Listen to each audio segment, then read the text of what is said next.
The next presentations have to do with the student conflict resolution experts from the state of Massachusetts, and Scott Harshbarger and Kathleen Grant will make the presentations. Thank you very much. My name is Scott Harshbarger, Attorney General of Massachusetts. Crime and violence and the fear of crime and violence affect our lives, our homes, our neighborhoods, and our schools every day. We in fact face a national epidemic that is driving public policy at every single level. In our anger and frustration, we look more and more to the traditional tough responses, punishing and prosecuting what we fail to prevent, in a national search for a quick fix silver bullets, from the death penalty to the crime bill, from 3 strikes and you're out to expulsion of students, from building more prisons to incarcerating our children, as we increasingly abandon our obligation to remedy the underlying causes. SCORE is a critical law enforcement educational collaboration that is a critical, concrete, tangible, effective, and positive step to stem the tide, reverse this trend, prevent violence, and restore hope and values. As a prosecutor for more than a decade, I've put my share of people in prison. I've focused on prosecution and punishment, but we will never solve these problems with prosecution and punishment alone, and that's why I have and will continue to demonstrate that effective, disciplined, multidisciplinary prevention programs are the best and cheapest form of public protection. And my commitment to SCORE is based on a very simple fact. I have seen it work. I've seen it restore order in times of major school crises and to change attitudes and behavior by itself. The results of SCORE, unfortunately, are not headlines, nor are they particularly good 30-second sound bites or bumper sticker slogans to describe why it works. But there is a very real reality here. The skill-building tools of peace that our children acquire in SCORE prevent violence and are available to us in every community to make a difference now and later. And Kathy Grant has made it happen in Massachusetts.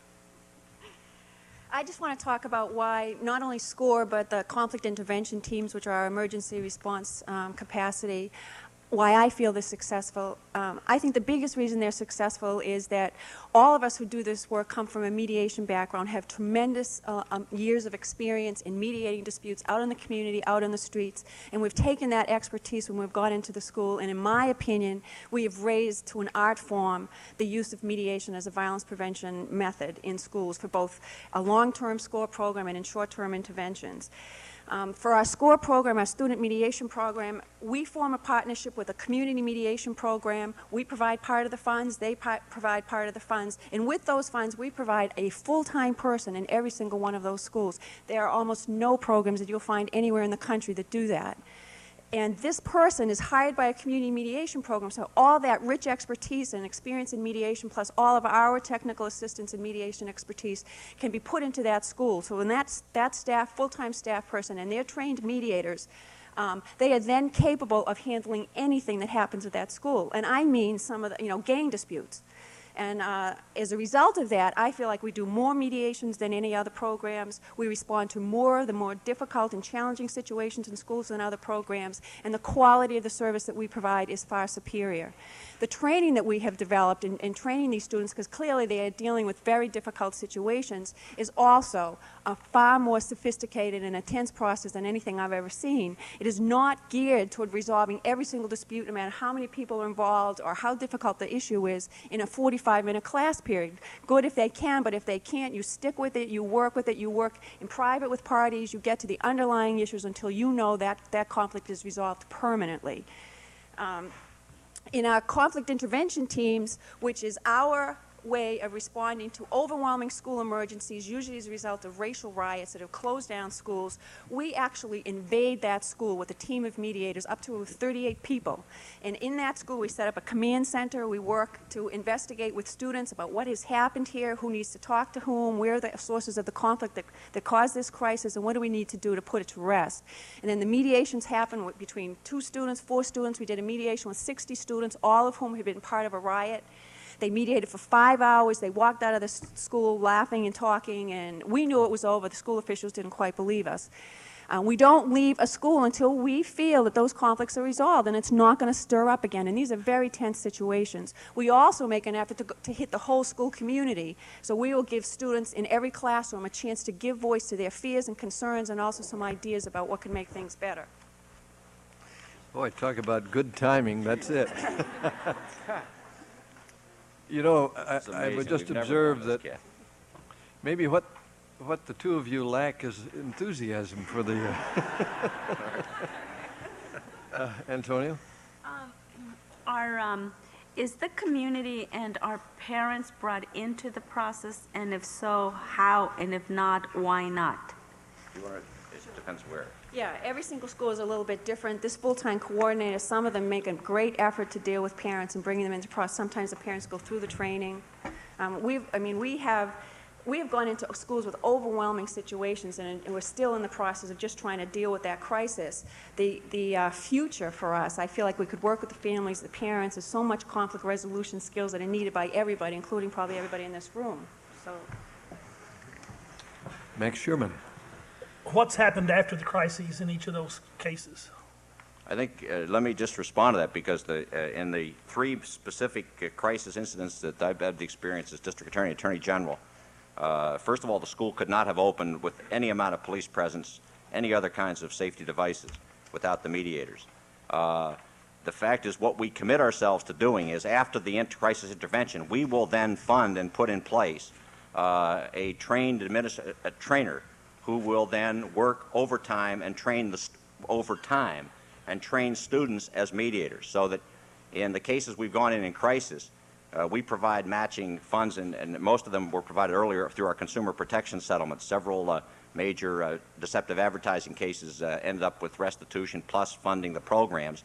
We seek the match from the community, however. We insist at all times that the community commit to an equal match, but our major goal is over time to give the skills and abilities to the students in that school to resolve the problem. So we will go in to intervene, but we always make ourselves, in fact, we insist that we will stay and build the longer-term response.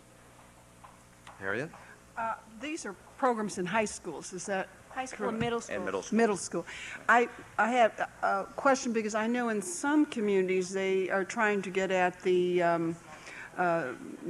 law and mediation issues starting more in the grade school, so that they will get used to this. I was wondering what you... Yeah, I happen to think that Deborah Protho-Stith has been the evangelist of this position for a long time, and the fact is we should be having these in every elementary school in the Commonwealth.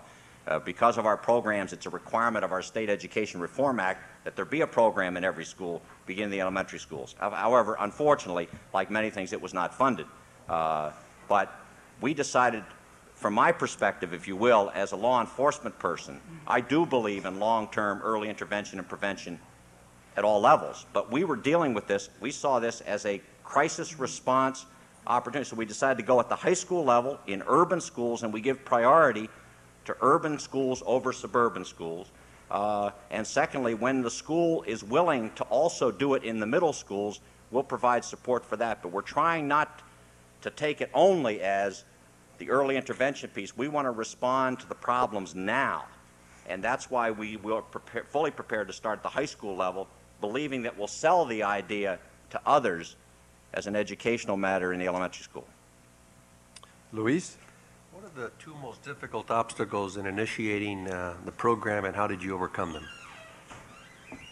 In the very beginning, which was 5 years ago, when violence in the schools wasn't quite as sexy an issue as it has been in Massachusetts the last couple of years, I think the biggest obstacle was convincing people who are used to traditional ways of dealing with conflict that there was another way, and that students could do it, and they could do it in a very sophisticated and effective way. I think that was the biggest obstacle.